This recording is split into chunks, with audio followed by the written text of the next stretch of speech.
നമസ്കാരം. പ്രിയപ്പെട്ട തത്വമയി പ്രേക്ഷകർക്ക് ഓട്ടപ്രദക്ഷിണത്തിലേക്ക് സ്വാഗതം. ഇന്ന് നടന്ന പ്രധാനപ്പെട്ട ഏറെ ചർച്ച ചെയ്യപ്പെട്ട സംഭവ വികാസങ്ങളെ വളരെ കുറഞ്ഞ നേരത്തിനുള്ളിൽ ഒന്ന് വിലയിരുത്തുകയും ചെറിയ തോതിൽ എങ്കിലും ഒരു വിശദീകരണം അതുമായി ബന്ധപ്പെട്ട് നടത്തുകയും ചെയ്യുന്ന പരിപാടിയാണ് ഓട്ടപ്രദക്ഷിണം. എന്തൊക്കെയായാലും മോദി സർക്കാർ 3, അതായത് നരേന്ദ്രമോദി 3.0 ഒരു വർഷം പൂർത്തിയായിരിക്കുന്നു. വളരെ അധികം വികസനത്തിന്റെ പുതിയ പാതകൾ തേടിക്കൊണ്ട് പുതിയ പദ്ധതികൾ, പ്രത്യേകിച്ചും ദേശീയ സുരക്ഷയ്ക്ക് വലിയ പ്രാധാന്യം നൽകിക്കൊണ്ടുള്ള ഒരു ഭരണ സംവിധാനമാണ് ഈ ഒരു വർഷം പ്രവർത്തിച്ചത്. ഇനി അങ്ങോട്ടും അങ്ങനെ തന്നെയായിരിക്കും. പ്രതിപക്ഷവും രാഹുൽ ഗാന്ധിയും പ്രിയങ്ക ഗാന്ധിയും മറ്റുള്ളവരും മല്ലികാർജുൻ ഖാർഗെയും ഒക്കെ എന്ത് പറഞ്ഞാലും ജനങ്ങൾ പ്രധാനമന്ത്രി നരേന്ദ്രമോദിക്കൊപ്പമാണ്, അദ്ദേഹത്തിന്റെ ചിന്തകൾക്കും അദ്ദേഹത്തിന്റെ വികസന സ്വപ്നങ്ങൾക്കും ഒപ്പമാണ് എന്നുള്ള ന്യൂസ് 18 സർവേ 88.06% ആളുകൾ മോദിയുടെ ചിന്തകളെയും മോദിയുടെ വികസന സ്വപ്നങ്ങളെയും അംഗീകരിക്കുന്നു, ഒപ്പം നിൽക്കുന്നു എന്നുള്ള വാർത്തയാണ് ഇന്ന് പ്രധാനപ്പെട്ടതായി പുറത്തു വന്നത്.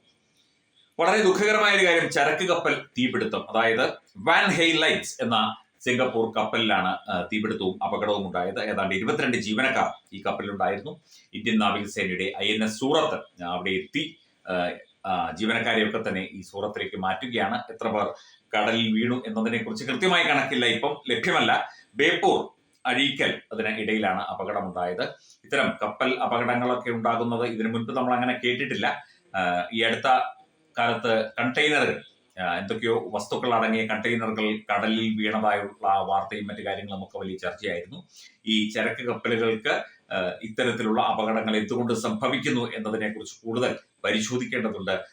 കടലിലെ കുഴപ്പമാണോ അതോ കപ്പലിൻ്റെതായ കുഴപ്പമാണോ തുടങ്ങിയ കാര്യങ്ങളൊക്കെ തന്നെ തീർച്ചയായിട്ടും പരിശോധിച്ച് ജീവനക്കാരുടെയും ഒക്കെ തന്നെ സുരക്ഷ ഉറപ്പുവരുത്തേണ്ടതുണ്ട്. പ്രത്യേകിച്ചും വിഴിഞ്ഞം തുറമുഖമൊക്കെ നമ്മൾ യാഥാർത്ഥ്യമാക്കാൻ പോകുന്ന ഈ ഒരു അവസരത്തിൽ കൂടുതൽ ഈ വിഷയത്തിൽ നമ്മൾ ചില പരിശോധനകളും ശ്രദ്ധയുമൊക്കെ നൽകേണ്ടതുണ്ട് എന്നുള്ളതാണ്. കാലവർഷം കുറച്ച് ദിവസങ്ങൾ ഒന്ന് മങ്ങി നിൽക്കുകയായിരുന്നു. നാളെ മുതൽ വീണ്ടും സജീവമായി കേരളത്തിൽ അങ്ങോളം ഇങ്ങോളം കാലവർഷം എത്തും എന്നുള്ള റിപ്പോർട്ടുണ്ട്. ദുരിതാശ്വാസ ക്യാമ്പുകൾ പലതും പിരിച്ചുവിട്ടിരുന്നു.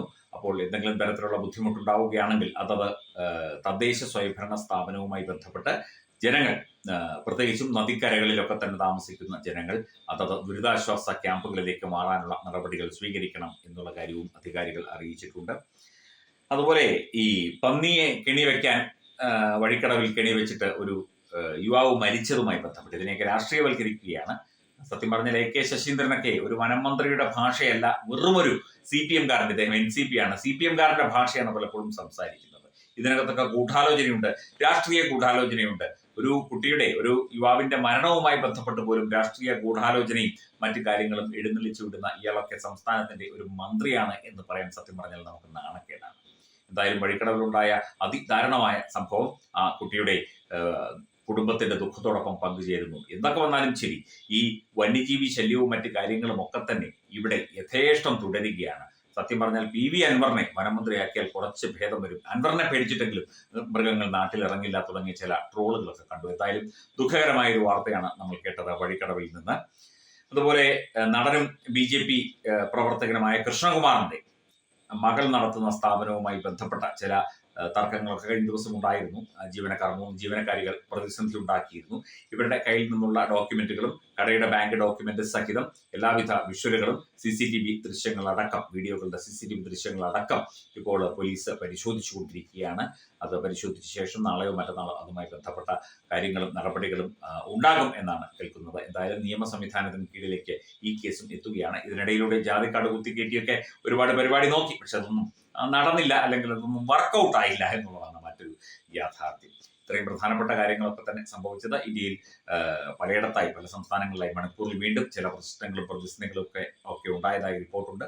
അതൊക്കെ തന്നെ പരിഹരിക്കാനുള്ള നടപടികൾ തന്നെ ഉടനെ ഉണ്ടാകുന്നു എന്നുള്ളതാണ് മനസ്സിലാകുന്നത്. അപ്പം ഓട്ടപ്രദക്ഷിണത്തിന്റെ ഇന്നത്തെ ലക്കം പൂർത്തിയാവുകയാണ്. വീണ്ടും നാളെ. നന്ദി, നമസ്കാരം.